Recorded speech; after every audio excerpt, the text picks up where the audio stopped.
In a faraway land, two ancient snakes lived atop a mist-covered mountain. The elder sister, Nneka, a white serpent, and her younger sister, Ola, a vibrant and inquisitive green serpent. By over 1,000 years of companionship, the two sisters possessed a unique gift. They could transform into human form whenever they desired, blending seamlessly into the world of the humans. One bright morning, as they rested upon their mountain, the sisters spotted a figure traversing the rocky path below. It was a boy named Uzo, the only surviving son of a revered herbalist in the village. With a deep knowledge of plants and their healing properties, Uzo had embarked on a journey up the mountains, driven by an urgent need to find medical herbs for an illness that had struck his village. Determined and focused, Uzo and his friends had scoured every nook and cranny, gathering herbs and flowers, hoping to alleviate the suffering of those they loved. Curious, the sisters watched him from afar. They found it odd that a human would risk himself by scaling such a treacherous mountain, and even stranger to see him testing flowers and leaves. Do humans eat leaves? They asked one another. But Ola, the mischievous one, couldn't resist a closer look, as she also wanted to scare Uzo away. She slithered down the mountain in her true form, her scales glistening in the sunlight as she drew closer to Uzo. When Uzo saw the snake, he froze, startled by her sudden presence. He stumbled backward and tumbled down the mountainside, landing into a river far below. Seeing the boy's helpless state, Nneka's heart softened. She felt a compassion that stirred something deep within her ancient soul, compelling her to act. She shifted into her human form, a graceful young woman, and waded into the river to save him. Placing her mouth over his, she breathed life back into his lungs, pulling him from the water and onto the riverbank before slipping away into the forest, leaving no trace of her presence. When Uzo regained consciousness, he was surrounded by his friends who had rushed to his side. His head throbbed as he tried to remember what had just happened. "Where is the girl who saved me?" he asked, bewildered. His friends exchanged confused glances, dismissing it as a figment of his imagination. Yet, Uzo couldn't shake the image of the girl who had given him her breath. The next day, as the village gathered for a grand festival, chief priest and all the strong men in the village were also going for the festival. And in that village, they hunt for monsters because they believe that any other creature that is not human is harmful to their community. The village chief priest had a suspicion that monsters might harm humans during the festival, so they came prepared. Uzo, who was on his way with those herbs he had gathered from the mountain, decided to take all of them with him to the festival. On the other side, the white snake Nneka was absent-minded, thinking of when she assisted Uzo, saving his life by giving him her breath. She couldn't stop thinking about Uzo, and in fact began to fall in love with him. She confided in her sister, the green snake, about her desire to meet that boy again. So both of them decided to attend the same festival in that village, knowing quite well that the village hates and hunts monsters. On the same night, the chief priest and his apprentice arrived fully prepared. They are aware that monsters could attack humans at any time.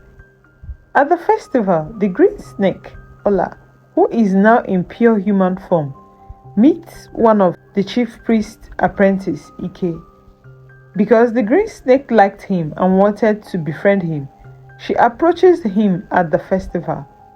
However, Enkay tells her that he can't talk right now as he is there to catch monsters, unaware that the girl asking to be his friend is also a monster herself.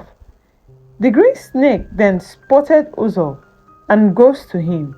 She told him that her sister loves him and wishes to meet him.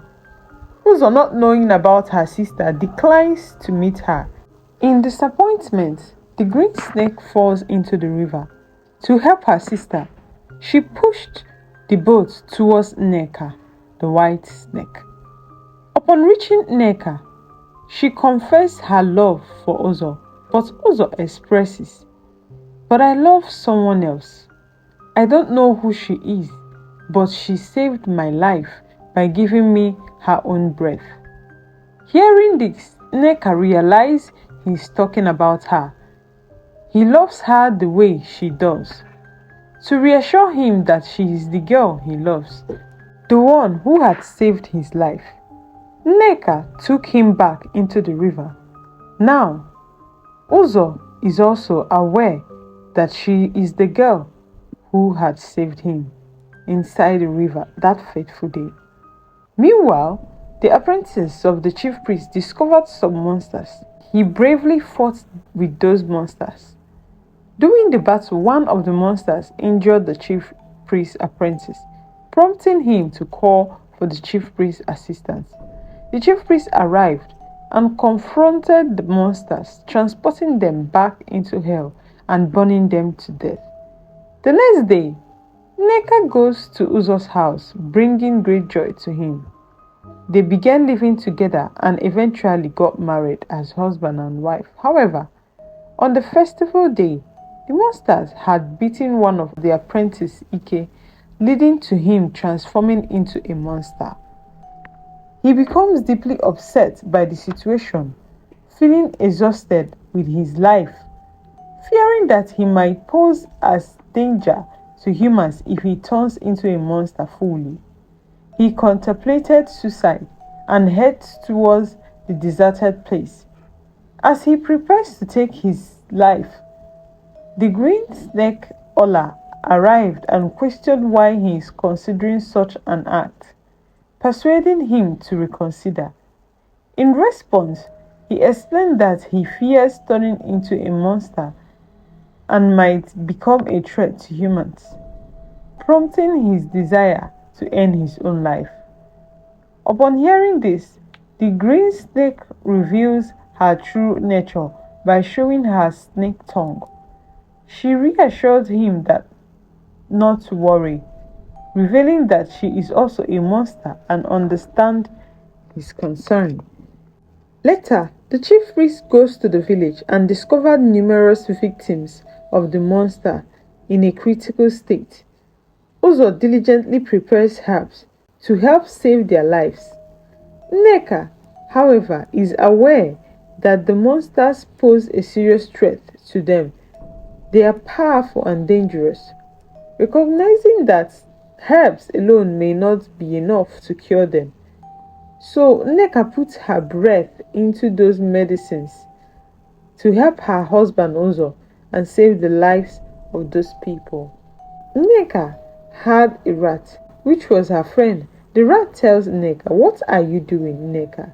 Don't you realize that giving your breath is a threat to you? It will weaken you." Despite the warning, Nneka is determined to help her husband Uzo and the villagers. When Uzo administered the herbs to the villagers, they began to heal. This astonished the chief priest because he believed it was impossible to cure these people. Seeing the unexpected recovery, he questioned Uzo, wondering if anyone had helped him prepare these herbs. Uzo responds, "Yes, my wife helped me." The chief priest recognized that Uzo's wife is not an ordinary human being, but a monster. In concern for Uzo's safety, The chief priest gives him a holy knife to protect himself. The chief priest then approached Nneka, questioning her why she is involved in such action. He points out that she married a human despite being a monster, and wonders why she lived among the humans as if she were one of them. Despite the unconventional situation, the chief priest acknowledged her as a good monster and refrained from approaching her. The chief priest warns her, "You should leave Uzo alone, otherwise the outcome won't be favorable. I will kill you." The chief priest said this and departs. That night, Uzo returns home. He brings medicated wine that is effective against snake venom, although Nneka is a snake herself, which Uzo had no idea. He made her drink the wine.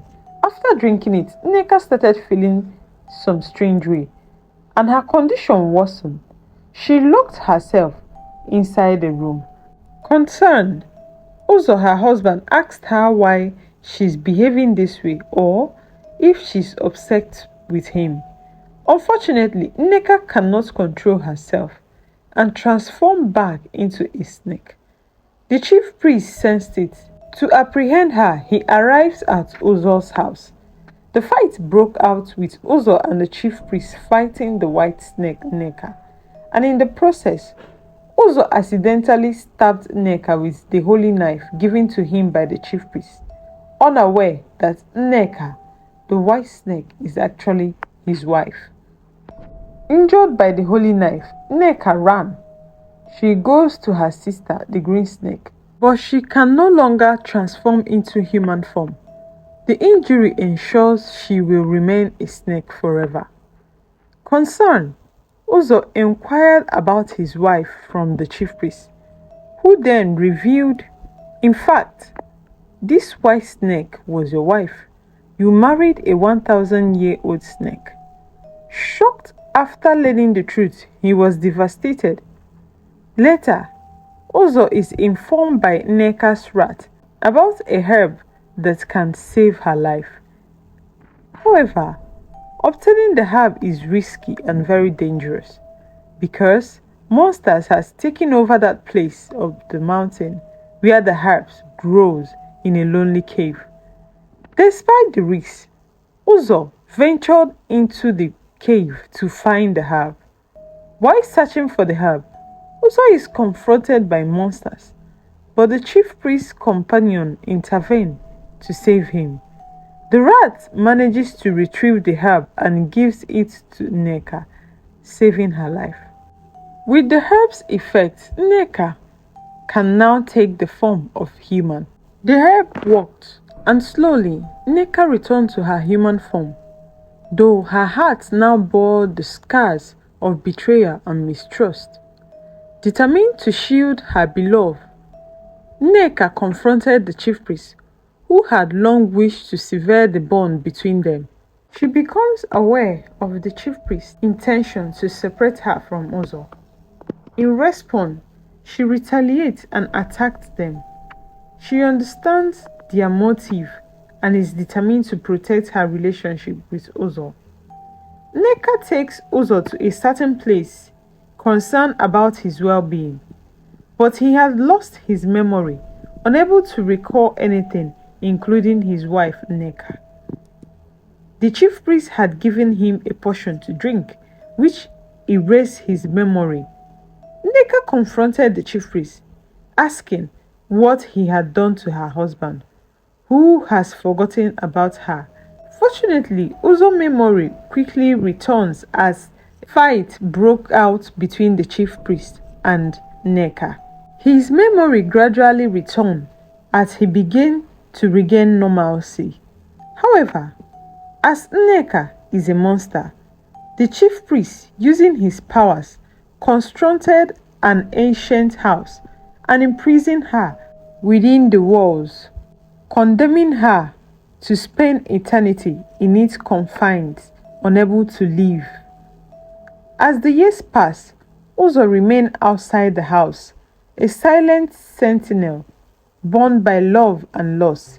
He spent his lifetime waiting, hoping against all odds that someday the barriers might fall and he could be reunited with the one he loved, the girl who had once given him her breath and in turn captured his soul for eternity.